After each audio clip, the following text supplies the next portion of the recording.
Once hailed as Ubisoft's answer to Call of Duty and Overwatch, Xdefiant promised fast-paced arena-style gunplay, a mix of faction-based abilities, and free-to-play accessibility. But after years of beta tests, delays, and studio silence, it's officially over. So what happened to Xdefiant? Xdefiant was first revealed in 2021 as Tom Clancy's Xdefiant. It quickly drew attention for borrowing elements from Ubisoft's Tom Clancy range of rich IPs, like Splinter Cell, Ghost Recon, and The Division, mashing them into a hero shooter format. It was designed to be fast, competitive, and most importantly, free to play, aimed squarely at the Call of Duty community's frustration with skill-based matchmaking and over-monetization. The promise? No pay to win, just tight gunplay and a return to classic arena shooter roots.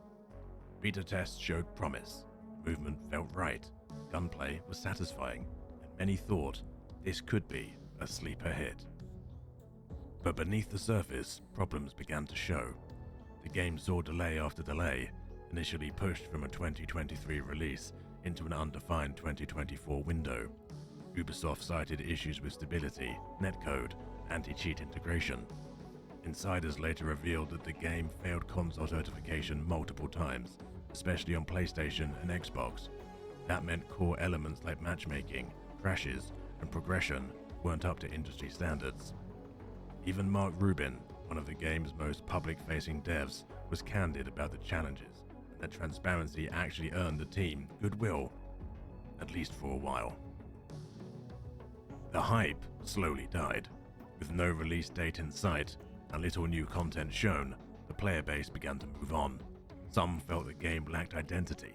Was it trying to be Call of Duty, Overwatch, or something else entirely? And with heavy competition from other free-to-play shooters like Apex Legends, Valorant, and even the rebounding Halo Infinite, Xdefiant struggled to carve out a space for itself. In December 2024, Ubisoft quietly confirmed what many had feared. Xdefiant was being shut down, with the servers finally shutting on June 3rd, 2025. The announcement caused strategic refocusing, corporate speak for cutting losses. According to multiple reports, the game simply wasn't hitting internal KPIs, player retention was low, monetization plans didn't excite investors, and Ubisoft, already cutting costs across its portfolio, pulled the plug. The dev team was reportedly relocated to other projects, with some layoffs included. Ubisoft never gave a full post-mortem, just a short blog post, and then silence.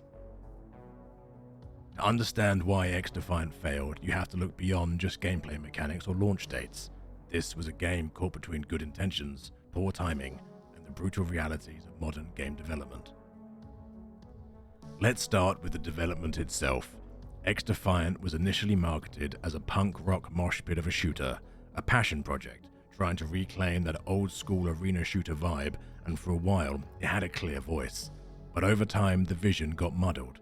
The game shifted from being Tom Clancy's Xdefiant to just Xdefiant, dropping the Clancy brand entirely. Why? Because it didn't really fit. The factions, the tone, the art style, it felt more like a Frankenstein of Ubisoft's IPs than a cohesive universe. Beyond the art style and beyond the visual, it also suffered an identity crisis when it came to gameplay. It wanted to be Call of Duty in gunplay, Overwatch in abilities, Apex in speed, and even a little bit of Valorant in format. But in trying to be all of those things, it struggled to be its own thing. And in a genre where brand identity and player loyalty mean everything, that's a death sentence. At the same time, Ubisoft was going through its own internal reckoning. Over the last few years, Ubisoft have cancelled multiple projects, from Splinter Cell VR, Immortals 2, and 3 unnamed projects. Their games were underperforming across 2024. Avatar: Frontiers of Pandora failed to bring in players. Prince of Persia: The Lost Crown underperformed. Skull and Bones failed to make a splash. The Division Heartland was cancelled. Prince of Persia: The Sands of Time was pushed back to 2026. Star Wars Outlaws didn't set the galaxy on fire.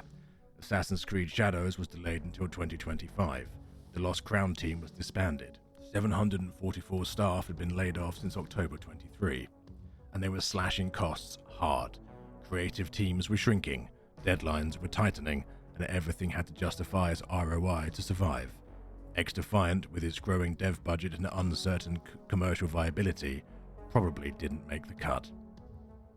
In today's shooter landscape, launching a game isn't enough. You need to build a living platform, a content ecosystem, and a community that stays fed week after week. Xdefiant didn't have the time or the team size to build that foundation, and in a genre this competitive, there's no mercy for slow starters. So what went wrong? The answer is everything. But this is not a new story. This is not the first time this has been told.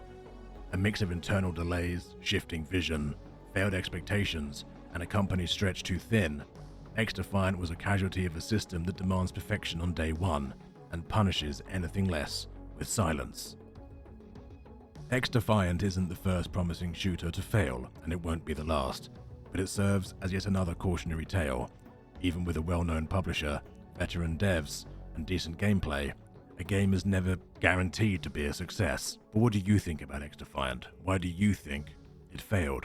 And lastly, if you enjoyed the first of my What Happened To series, comment below with what games you'd like to see me cover next. As we continue on into 2025, with studios having layoffs and closing left, right and centre, I wonder what other titles we will see die before they reach what they could have been.